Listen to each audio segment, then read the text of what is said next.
We are officially less than a month away from the next generation of Nintendo, and judging by its predecessor, I couldn't be more excited.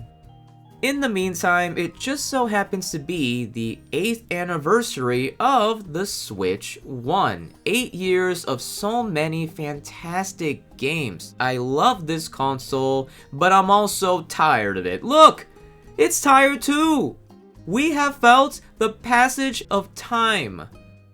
But rather than holding a funeral, I'm opting for a celebration. And what better way to do that than reminiscing on my top 30 favorite Switch games? Emphasis on favorites, this is more of a statement on my taste in video games. I'm not trying to be objective here in the slightest. So there's really no reason to get upset, but I'm sure some of you will be. In which case, I'll just have to ask you, where's the fun? There are a few ground rules I have to lay, the first being, ports and remasters are allowed, but the original game must have released during the Switch era.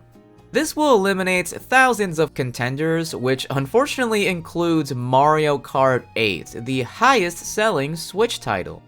Next up, even if a game has a Switch version, it is not eligible if I played it on a different platform.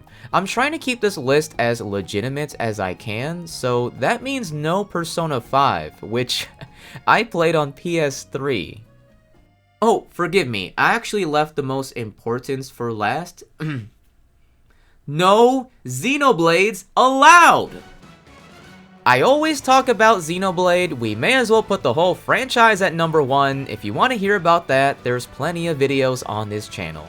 I personally recommend the Xenoblade Trilogy Ranked for a spoiler-free overview. It is extremely beginner-friendly, but I also have a few YouTube shorts if you find yourself low on time.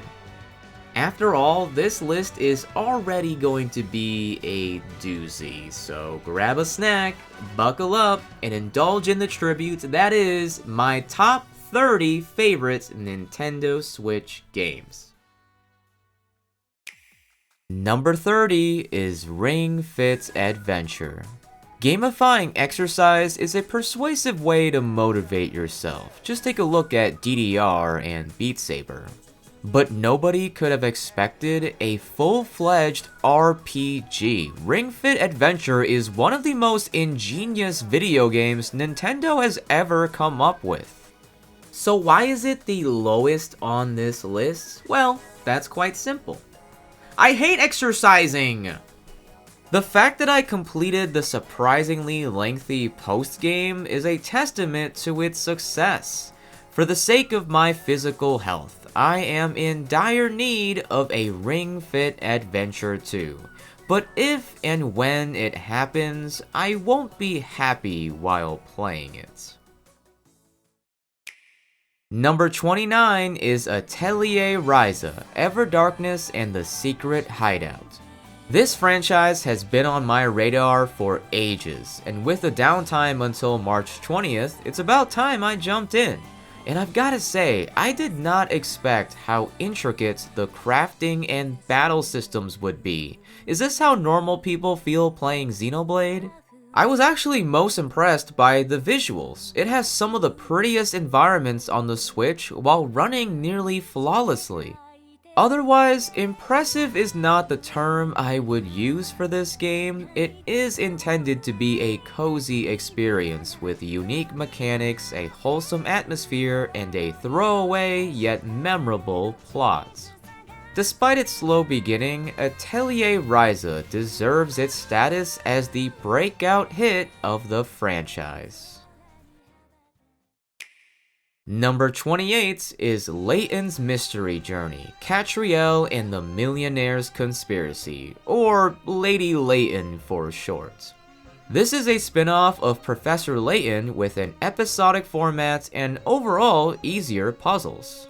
It's clearly geared towards younger audiences, and just like many other franchises that introduce a more lighthearted edition, it was met with a lot of scrutiny from fans. And to be fair, I have the benefit of hindsight. I did not play this until after the release of the anime. It's essentially Professor Layton if it was a Saturday morning cartoon, and it is incredibly charming. Once you realize that's what it's going for, Lady Layton is a hoot. As much as I'm elated by the professor's return, I'm really going to miss his daughter, Katrielle.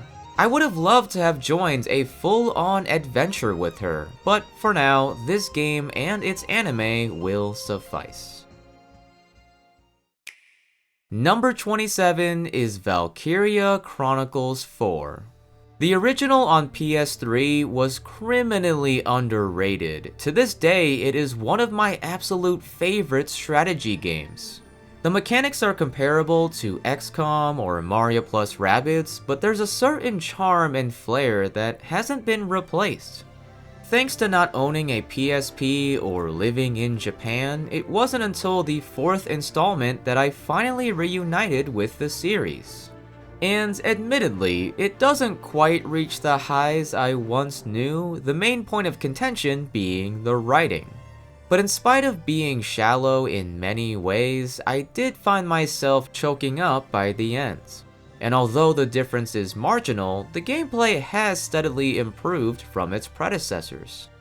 Valkyria Chronicles 4 is flawed, yet similarly overlooked, and considering both games are regularly on sale for a measly few dollars, there's no excuse for missing out on these tactical gems. Number 26 is Mario Golf Super Rush. The sports games have been far from ideal in the Switch era. Mario Tennis Aces was the first one, and it's probably still the best. I am a sucker for Mario Golf though, and I'm tired of Super Rush being lumped in with the bad sports games. Yes, it did suffer from the same drip feed of updates with a lack of content on launch day, but in its complete state, Super Rush is good. Speed Golf and Battle Golf are two of the best additions to the series. They may not be everyone's cup of tea, but they're a fun time with a rowdy group of friends.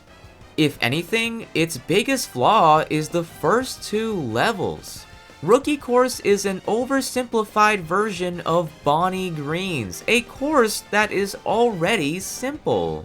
This kicks the game off on such a dull note and misleads players into thinking the other courses are boring. Look, I'm not saying you have to run out there and give Mario Golf Super Rush another chance, but in the grand scheme of Nintendo spin-offs, it is a par at worst. Number 25 is new Pokémon Snap.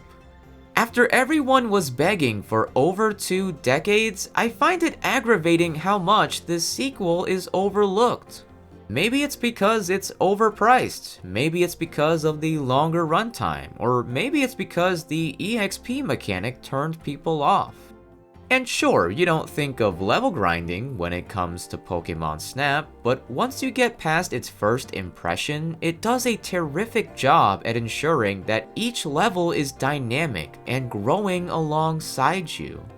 I much prefer this game to the N64. To see all these Pokemon this well animated and full of life in HD is such a treat to savor.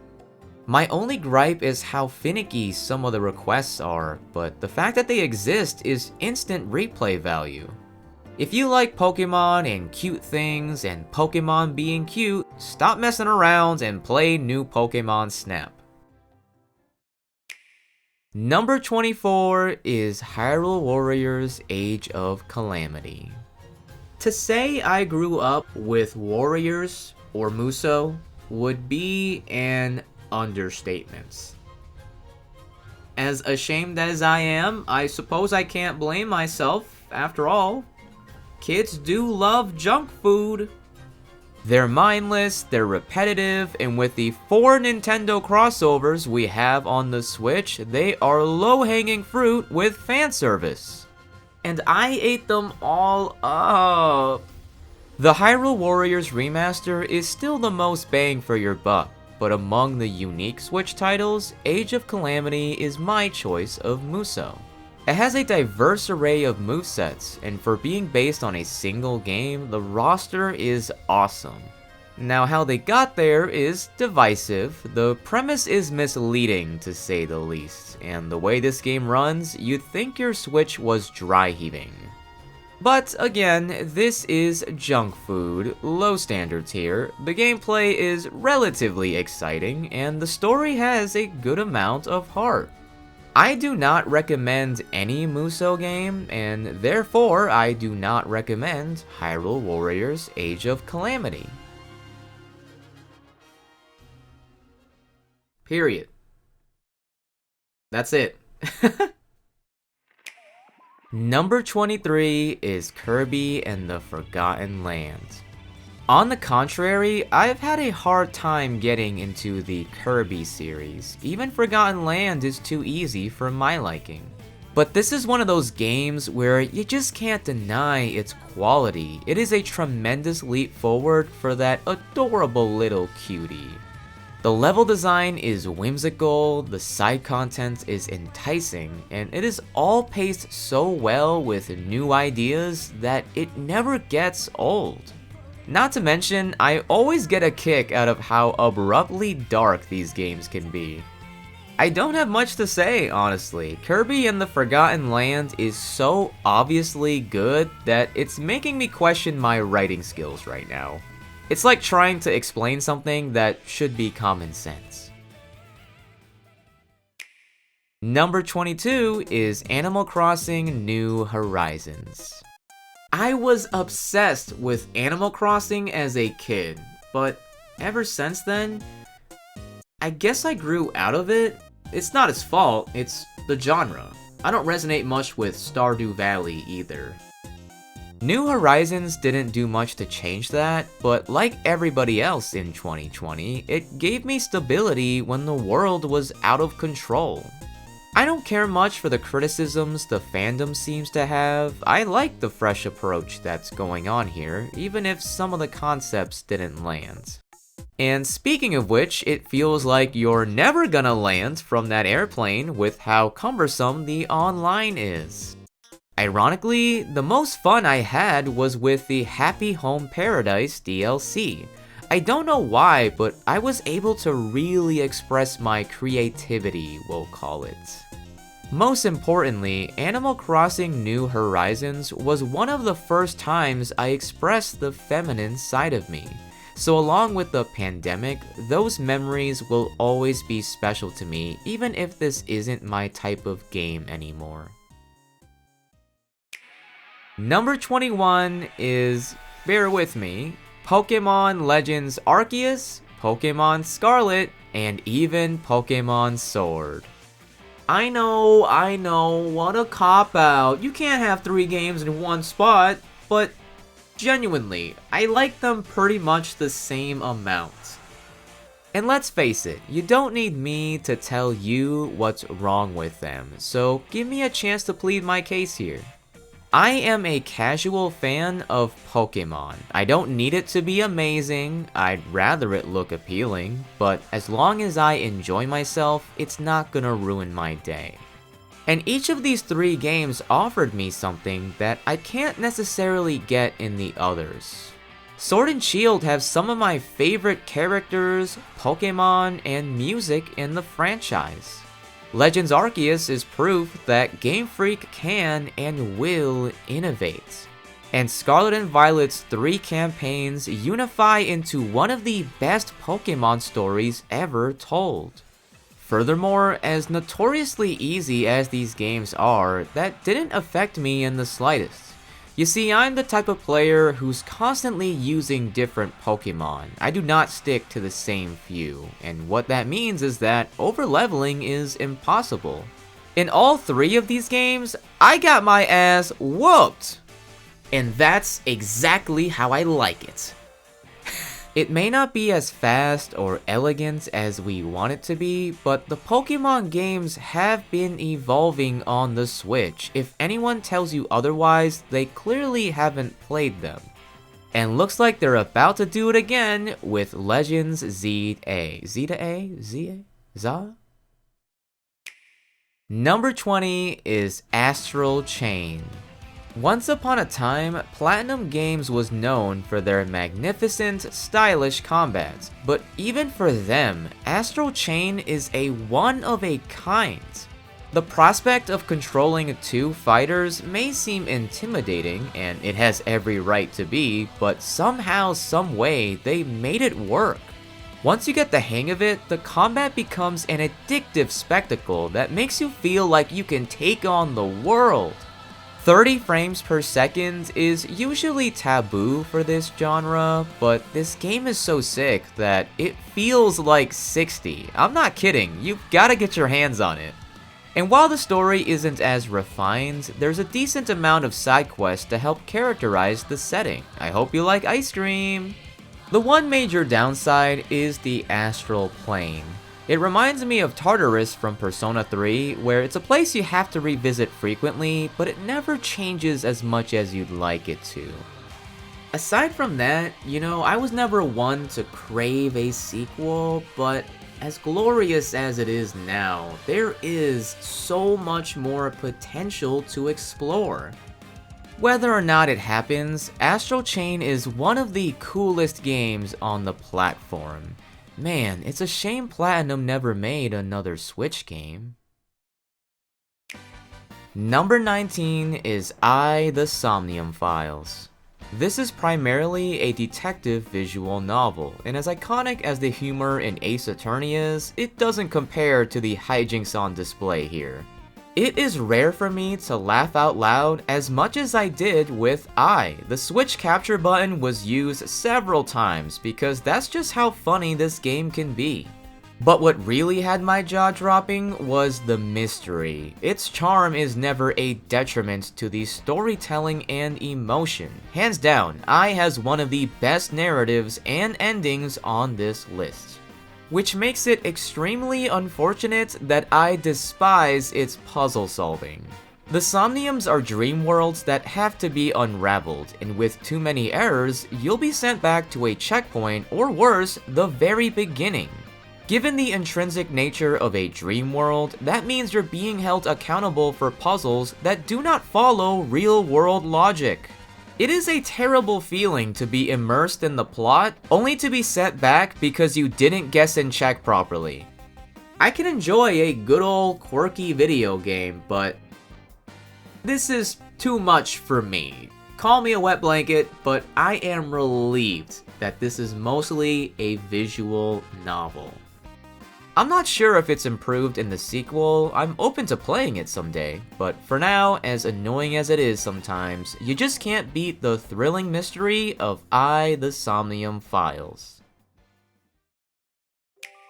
Number 18 is The Legend of Zelda: Echoes of Wisdom. It should not have taken this long for Zelda's starring role, but girl, the wait was worth it.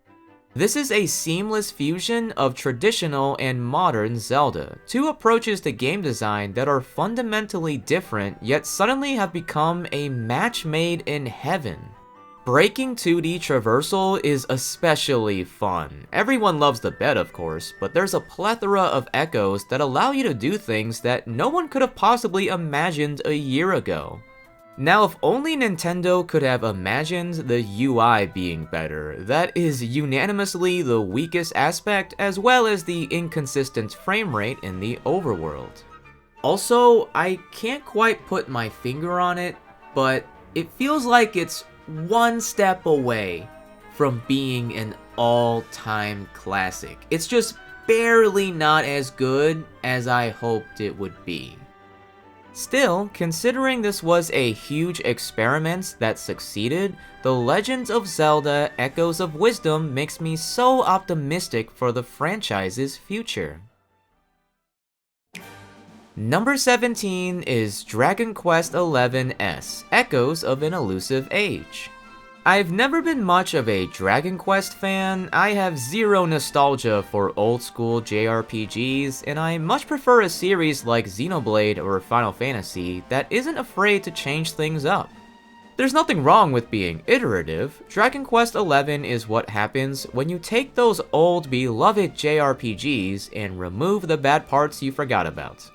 I'd say the most impressive aspect is how expansive the overworld is. Just when you think you've seen it all, it keeps on surprising you. That being said, I do find this game to be somewhat overhyped. As much as I adore Sylvando, I think the story is fine. I mean, it's probably great for Dragon Quest standards, but it's not as good as I was led to believe. What revolts me though is how generally accepted it is to claim the music was fixed in this remaster.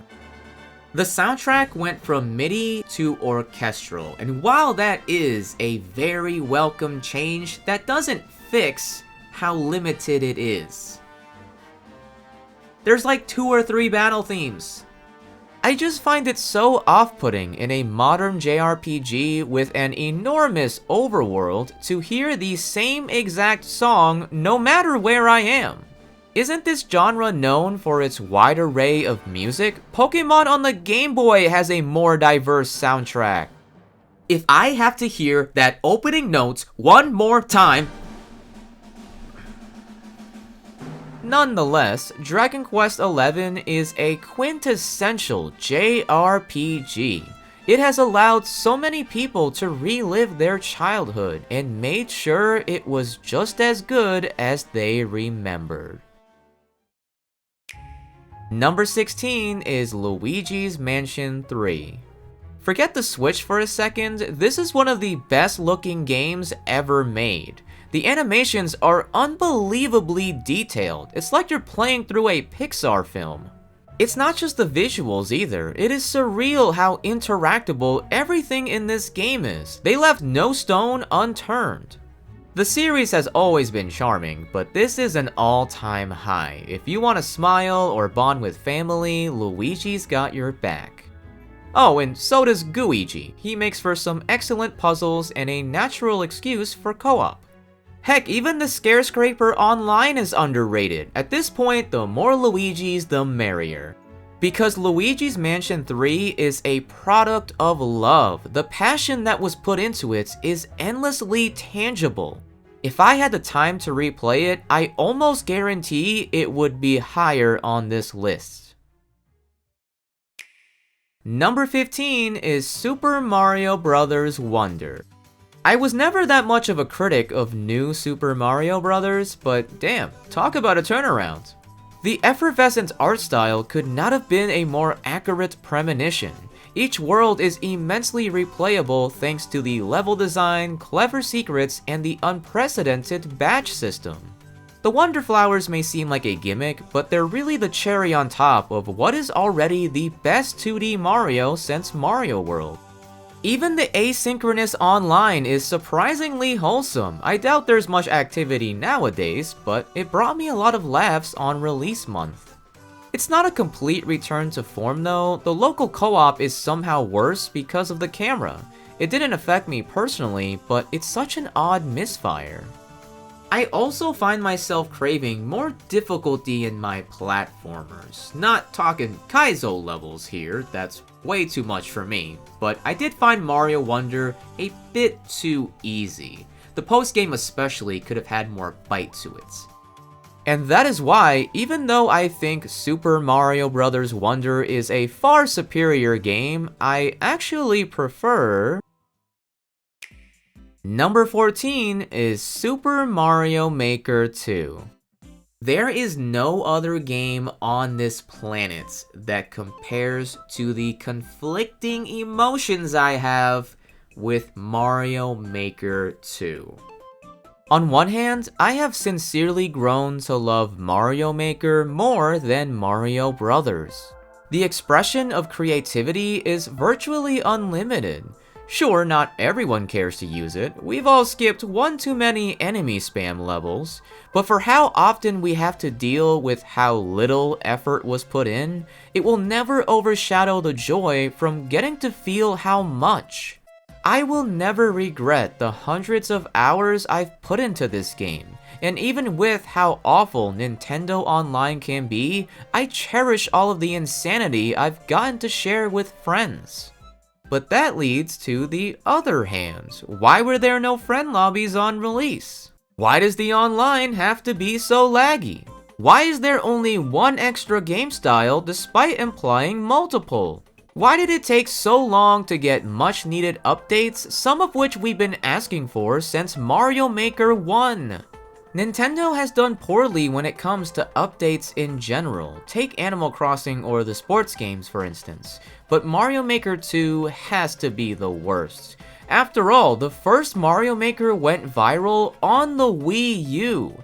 The potential on the Switch was out of this world, but for one reason or another, it didn't quite come together.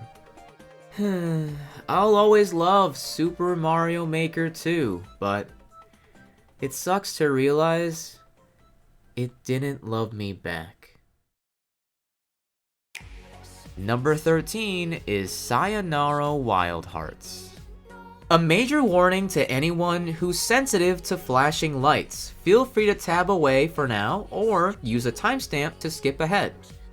This game is only 1 hour long. Why is that? Because it is the video game equivalent of a pop album. Seriously, imagine if each song of your favorite album had an interactive music video. The soundtrack is fantastic, its story of heartbreak is subtle yet sweet, and the imagery is so powerful. Each stage leaves behind such a vivid memory. Whenever I listen to the soundtrack on Spotify, it's like the emotions are swelling all over again, and it makes me want to relive it. I am well aware that $10 is a hard sell for a 1 hour video game, but your time is unforgettable in Sayonara Wild Hearts. I replay it at least once a year, and every time feels just like the first. Number 12 is Splatoon 2. As a semi-competitive player of Splatoon, I rarely get to speak positively about it these days. I was already kinda over it by Splatoon 3. But every now and then, the salt washes away. And I remember just how absurdly special this franchise is. The personality and artistry of Splatoon is unmatched. If we set nostalgia aside, no other Nintendo IP is even close. From its offbeat take on a shooter, to its eccentric characters and weapons, to its kick-ass soundtracks, to the bright yet disturbing lore, to the inclusive expression it has granted the community. Even the fashion is off the charts. There's a whole clothing line they could be selling right now. All of these qualities are consistent in the franchise, but my bias is Splatoon 2. The Octo expansion alone puts it above the rest, and it's no coincidence it stars Pearl and Marina. They are by far my favorite of the idol groups. I love their style of music, I love their clashing traits, and most of all, I love lesbians. The truth is though, Splatoon 2 has reserved a timeless place in my heart for all of the friends and memories that I made because of it. It pulled me out of the dark and showed me a world of color. And that's why, even though I'll always be the first to talk trash about it, I'll never be the last to sing its praises. Number 11 is Super Mario Party Jamboree. I am a lifelong fan of Mario Party, as in it is literally one of the first games I played when I was 3 years old. And speaking of 3, brace yourself. Look, times were tough back then, rough childhood, siblings, you know how Mario Party is. So imagine my glee when not only was the series reinvigorated by Superstars, it then arguably peaked with Jamboree. Listen, I am a big proponent of chaos in Mario Party. That's why 3 is still my favorite to this day. But the Jamboree Buddies is the amalgamation of my desires. It can massively shake up the game to the point where it might feel unfair, but I'm glad that it demands your respect. As soon as a buddy appears on the board, the strategy fundamentally changes, and though there's a few showdowns I dislike, most of them are top tier minigames. Couple that with instigative boards like Rainbow Galleria and Bowser's Keep, and you've got the chaos I've been waiting for since childhood. Even the side modes capture that mayhem with friends. Mario Party is firing on all cylinders here. Really, my biggest qualm with this game is that it is so painfully close to being my actual favorites. While it technically has over 100 minigames, they're spread out across all the different modes, so when it comes to the main party, there's not as many as you'd think. Superstars has it beat by a long shot. And that's frustrating because some of the other minigames seem like a great fit for the party. If there was miraculously a patch to address this, then Super Mario Party Jamboree would be comfortable in its place as the best in the series. Number 10 is Celeste. Celeste is a touching story about mental health that is expertly woven into its platforming. It never feels obtrusive. It conveys more through its level design and challenge than words ever could. Even though the execution can be as tough as nails, you'll never lose much progress upon failure.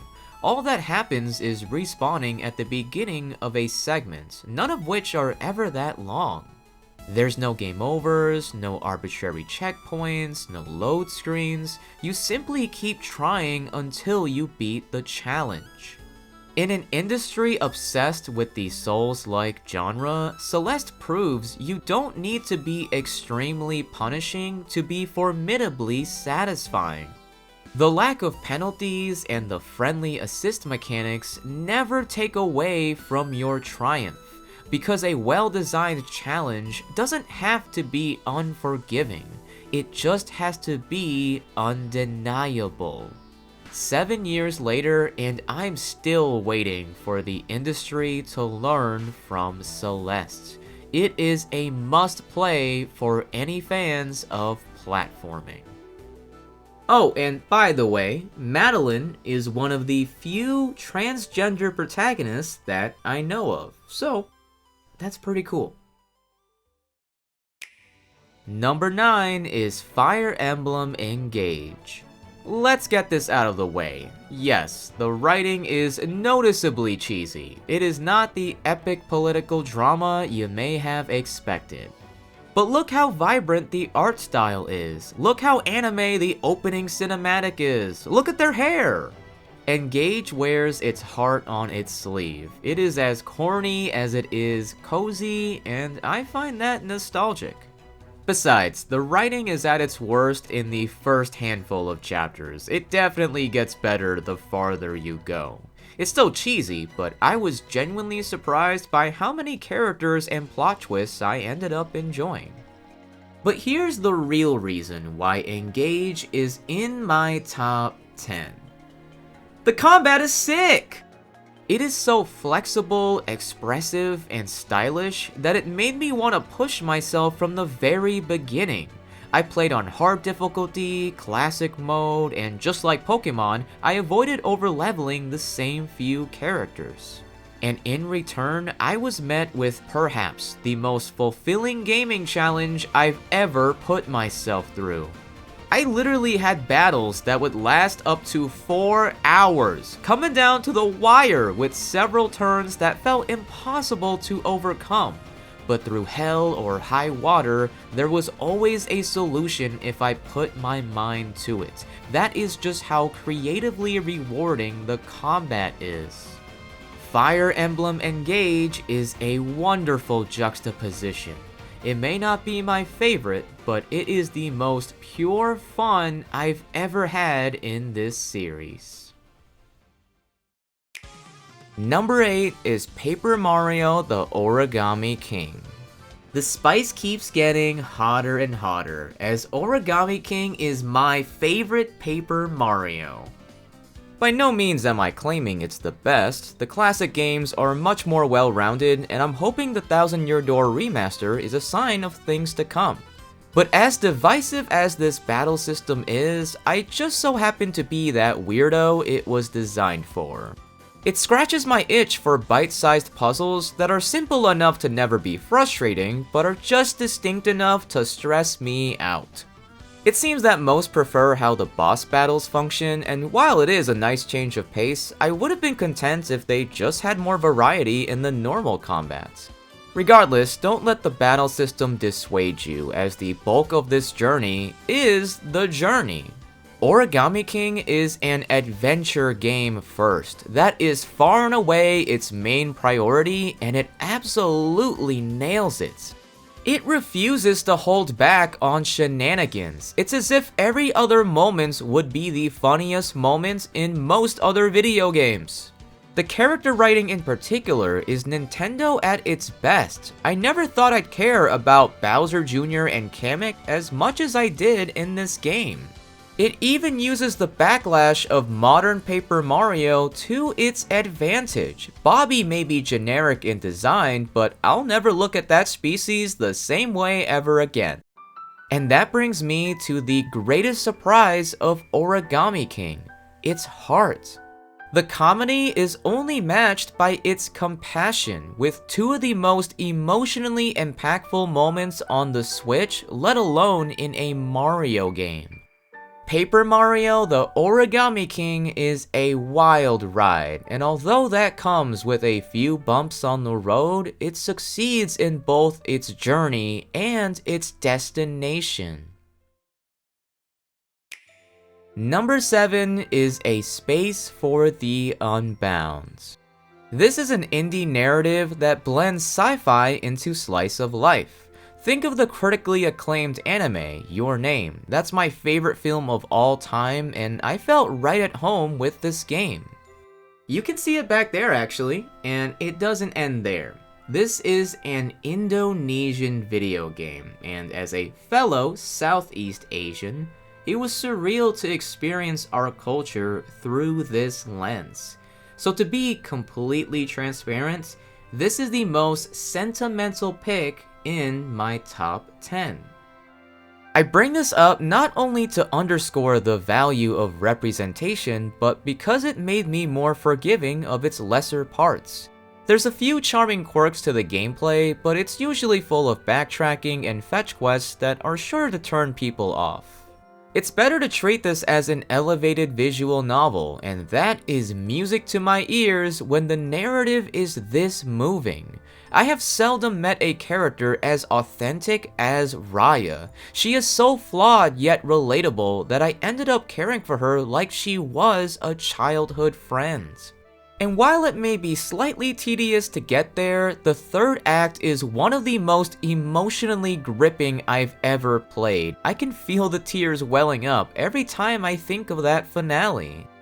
A Space for the Unbound may not be for everyone, but it was tailor-made for me. There are less than a handful of games that I consider as special, and I'd be lucky if I discovered one that ever surmounted it. Number 6 is Metroid Dread. What a surprise! The only official game poster in my room made it to the top 10? When this game was announced, I thought it looked so freaking cool that I needed to prepare myself. So I played every single 2D Metroid for the first time, and that made me fully appreciate how Dread is everything I want from a Metroidvania. With buttery smooth movements, intense climatic battles, and enemies that strike fear into my soul, Dread feels like a dream to play. From start to finish, it is perpetually marvelous. I loved it so much that I learned the hard mode speedrun. This game single-handedly made me obsessed with this franchise. What impresses me the most is how the progression is designed. I'll admit, I don't like getting lost. I know that's the point of the genre, but after a while, it starts to get old. And Dread solves that in a brilliantly seamless manner. It subtly funnels you into the right direction. You still feel lost and alone, but you're never left helpless. Instead of menus with assist mechanics, its guidance is natural and never breaks immersion. I do have to point out how underwhelming it is aesthetically. While the music and environments serve their purpose, they are largely forgettable. But that is the tiniest objection in the face of blatant excellence. Metroid Dread is my ideal Metroidvania, and even if it isn't yours, it'll still be at the peak of what the genre is capable of. Number 5 is Super Smash Bros. Ultimate. There are 3 certainties in life: death, taxes, and the thousands of hours I'll sink into every iteration of Smash Bros. And while there are holes you can poke in its supplementary features, it is indisputable how Ultimate is deserving of its name. It has a gargantuan roster of over 80 fighters, yet it is unequivocally the most balanced in the series. There are so many I enjoy playing that it's hard for me to sit down and practice with a main. That's why Smashdown and Squad Strike are 2 of my favorite modes of all time, which is what makes it unfortunate that they're not available online. That's my biggest regret. If the online was improved, I would have played this game twice as much as I have. Heck, I was even addicted to the World of Light campaign. Although it lacks the museum-like experience of trophies, the spirits are inclusive to ensure that everyone is here. They provide a virtually endless number of clever and often hilarious references to the source material. They reward you for being a fan. It's no wonder they're downplayed by the Smash community, who are infamously toxic over any character they aren't nostalgic for themselves. We're likely due for a new Smash in the next few years, so please hear me out. As extraordinary as it is to round up these beloved characters we all recognize, Smash isn't just a popularity contest. It's a celebration of gaming in spite of recognition. The vast majority of us didn't even know who Captain Falcon, Ness, Marth, and several others were, and now we'd be upset if they ever got omitted. I personally would not have played half of these franchises if it wasn't for recognizing them in Smash, and I know many of you relate to that. Smash isn't just about inviting these characters to our franchise, it's about inviting us to their own. And no iteration has understood that better than Super Smash Bros. Ultimate. Number 4 is 1000 Times Resist. This is a niche indie game that's very upfront with its potential weaknesses. It's not quite a visual novel, but the gameplay is minimal.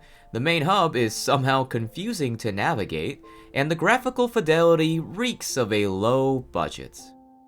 But the best way to describe how impressive it actually is to introduce its developers. Sunset Visitor is a small group of theater nerds who recognize the urgency of having a low budget. It wasn't an excuse to take shortcuts, it was a demand to be ambitious. They needed to make something special if they wanted to make a difference. And so every piece of dialogue, every camera angle, every slice of imagery, everything was delicately handcrafted to earn your attention and intrigue.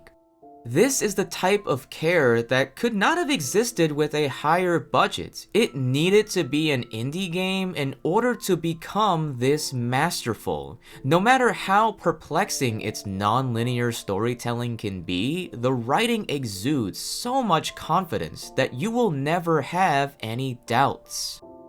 1000 Times Resist is one of the greatest narratives I've experienced in any form of media. I've thought about it every day since I beat it. If you are feeling down about the current state of the world, or especially if you have immigrant parents, 1000 Times Resist is bound to be the story you never knew you needed. Number 3 is Super Mario Odyssey. Being chronically online can be frustrating at times. 3D World came out and Nintendo fans cried, "No, we want it sandboxed like 64." Odyssey came out and Nintendo fans cried, "No, we want it linear like Galaxy." And hey, there's nothing wrong with preferring different types of platformers, but now that Astrobot has filled the whole of Galaxy 3, allow me to reintroduce you to the excellence of Odyssey. This game is relentlessly inventive. Not only did it introduce a plethora of situations that Mario has never dealt with before, but it also elevates the familiar with its inextricable creativity. You'd be hard-pressed to find a game mechanic as brilliant as Cappy. Take every classic enemy we've all grown up with. Take even minor objects that we've never really thought about. Take reality as we know it and transform it into a movement option. The term sandbox is given a whole new meaning when the world is Mario's playground. Odyssey has become so iconic that, quite frankly, it's been long taken for granted. Pauline may have become a mainstay in the spin-offs, but let's not forget how obscure of a character she was. She would have never risen to stardom if it wasn't for Odyssey redefining this franchise. Even the T-Rex and the humans were considered a bit too strange at first, but upon playing the game, it just makes sense.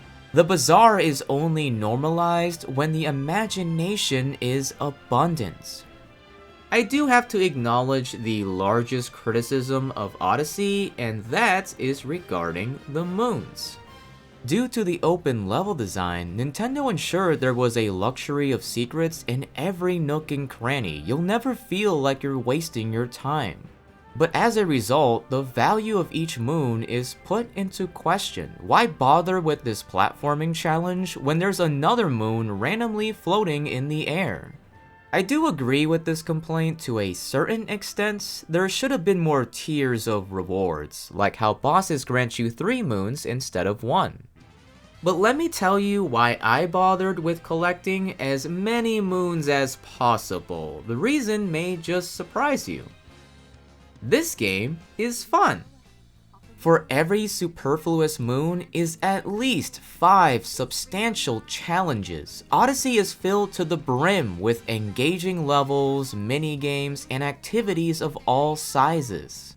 I really cannot emphasize the movement enough. I don't even need any sort of goal to have fun when Mario himself is a blast to play as. I have beaten this game dozens of times. It doesn't matter if it's the beginning, if it's the post-game, or whatever. Give me any save file at any point in time and I will immediately enjoy myself. Lastly, on a personal note, my middle to high school days were during the Wii and Wii U era. You know, when Nintendo wasn't cool anymore. So that meant there was a lot of people looking down on me for still liking Mario games. And I'm embarrassed to admit that beating this one reduced me to tears. Not because I was sad, but because it made me feel validated in embracing my inner child. In a world where nostalgia is an excuse to remain, Odyssey celebrates our childhood by taking a step forward. So if you were to revisit any game on this list, I urge you to make it Super Mario Odyssey. The main campaign is just a few hours long, and that's more than enough to be reminded of the gold standard of sandbox platformers. Number 2 is Fire Emblem Three Houses.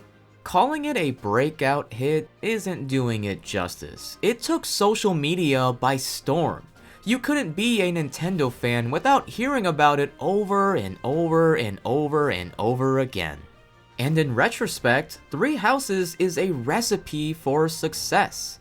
Let's be real for a second. Human beings love to pick sides. We love to think we're right. And luckily for us, this time we are. Because no matter which route you choose, the protagonists are so well written that you will fall in love with them. It is an incredible accomplishment to pull off a narrative that is this complex while accentuating the nuance of 40 playable characters.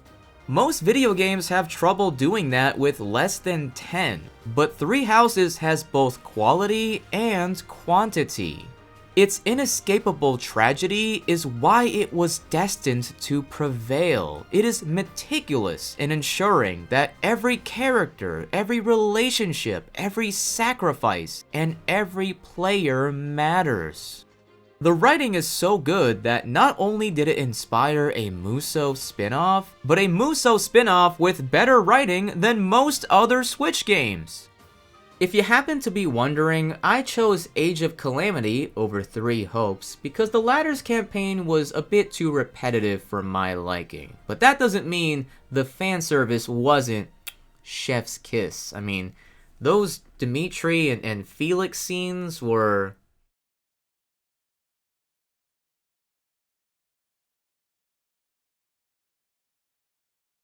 And to be fair, you could lob that same criticism at Three Houses. For a runtime this massive, the gameplay doesn't change that much. Its combat doesn't reach the heights of Engage, and the social mechanics aren't as refined as Persona. But as the first of its kind, it is phenomenal, the likes of which future JRPGs and strategy games will aspire to be, or at the very least, should. Now that's not to say I don't have my own share of grievances. First of all, the text is unreasonably small, which is baffling for a game that is otherwise perfect for handhelds. Secondly, it's worth noting that each route is telling a different type of story. They're all interconnected and tragic, but they have their own flavors, so to speak. While this greatly enhances the overall narrative, most people only end up playing one of them. So their mileage may end up varying. For instance, there's a specific route that is clearly the least well written, and please don't yell at me for saying that. Because third, the fandom can be unconditionally toxic for their favorite characters, depriving the story of the nuance that makes it so memorable in the first place.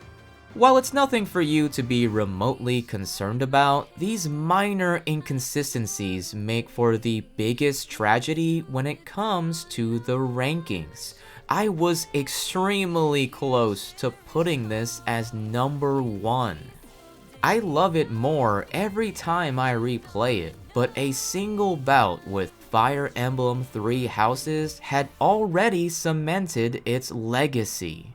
No other video game has made me this invested in the fate of its protagonists. Number 1 is The Legend of Zelda. While I am most known for loving Xenoblade, the 3D Zelda games are right up there. I grew up infatuated with this franchise. I hold no memory of myself without The Legends of Zelda. But it wasn't until Breath of the Wild that the mainstream echoed my praise. It turned the gaming industry on its head. You can't think of open worlds without thinking of this game, nor can you imagine the Switch without it. Though its influence is discernible in numerous popular titles, its magical sense of agency has yet to be replicated. No, not replicated. It has been surpassed in Tears of the Kingdom. While it may lack an entirely new setting, the philosophy behind Hyrule this time is so fascinating to me. The player is encouraged to transcend the vertical limits, so instead of looking at each map as 3 individuals, the open world should be treated as 3 layers of one. Even by just focusing on the main campaign, there are so many new areas that demonstrate this principle. Whether it's the climb to the Wind Temple or the dive to the Fire Temple, the traversal is no longer just freeing, it's mesmerizing. The narrative as a whole is vastly improved. My favorite part about it is, despite Zelda being missing, she has more of a presence here than most other games she's consistently a part of. Everybody talks about Zelda. They speculate on her disappearance. They bring up the conversations they've had, and they reminisce about the impact she's had on their lives. Zelda has never been as empowered as she is in this narrative. You feel the weight of the world on her shoulders, and the world keeps reminding you she's able to carry it. That comes along with some of the most subtle, clever storytelling that Nintendo's ever thought of. I wouldn't dare to spoil them, of course, but for the sake of exemplifying its attention to detail, you would not believe how many unique pieces of dialogue there are just to scold the player for being naked. The only thing I prefer in Breath of the Wild is the memories. Zelda's character arc is heart-wrenching, and the champions make for an all-star cast. While Tears of the Kingdom has a couple of great memories too, there is one notoriously boring flashback they make you watch 4 times. At worst, it's a minor disappointment. I mean, I'd rather be more engaged in the present than the past. But you've probably heard much more criticisms, especially from the hardcore Zelda fans, and considering that most Zelda fans are objectively new thanks to the modern success, allow me to let you in on a little secret. Every 3D Zelda game has been heavily scrutinized by the fandom, mainly for being too different or too similar. The hate eventually subsides, but they refuse to let it go until a newborn hits puberty. Ocarina of Time is the exception because it came first, but afterwards it has literally happened every single time. It's almost as if the grass is greener. Nintendo fans in general are driven by nostalgia, and Zelda fans have to be the most pretentious among them. And keep in mind, I deal with Xenoblade fans, so that says a lot. Now don't get me wrong, jokes aside, I'm not saying their criticisms are invalid. The sky isn't as grand as expected, the dungeons are improved, but they're not a return to glory, and despite all the crazy fan theories, the lore is self-contained and ultimately not that deep. You can totally argue that this was a missed opportunity to fuse the greatness of classic and modern Zelda, but now that Echoes of Wisdom exists, I hope you can better understand that this is the sequel to The Legend of Zelda Breath of the Wild. And it manages to sprint a fine line between remaining faithful as a sequel and being one of the most ambitious games ever made. Everyone doubted that there would be a seamless transition between the sky and the surface, and yet, there is. Many AAA developers have openly admitted they have no clue how the recall mechanic was able to be programmed. And while we're at it, I believe the best game design tends to go unspoken. It's not something you think about, it's something you just feel, and as a result, we can take it for granted. So instead, let's take a moment to acknowledge how comprehensive the 4 main abilities are. Each of them could have been a video game by themselves, but by virtue of outstanding design, they work as well independently as they do as complements. Never did we question that they belonged together. Say what you will about the modern Zelda stories, but what makes them unforgettable is the stories we make ourselves. Everybody has a story about the Great Plateau, the shrines, the towers, and the Order of Divine Beasts. It's a game of possibility, and so Tears of the Kingdom decided to make every single moment a possible story. This is mostly evidence from building your own traversal. How will I get over here? Can I really make it up there? How do I deliver this Korok in the most ridiculous fashion? And it bears repeating, it is completely valid if those answers do not excite you. I will never deny that Breath of the Wild is inherently the more broad appealing experience. If you're not eager to waste an hour on a puzzle or a Korok because you're too stubborn to let go of a silly idea, then yeah, this isn't the game for you. But for everybody else, you know precisely how gratifying it is when it finally goes your way. Even if there's many other players who did the same exact thing, you find ownership in your solution. There is simply no other single-player adventure on this scale that has the guts to reward the human instinct to insist we are an exception. The Legends of Zelda Tears of the Kingdom is a miracle of programming and a masterclass of game design. There was never the slightest hint of doubt in my mind that it is the best video game on the Nintendo Switch.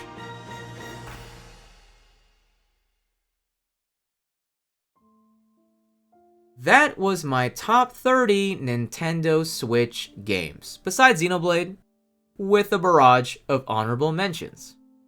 This console's library is so robust that there's a myriad of titles worth playing that I didn't get to mention, nor did I have a chance to play yet.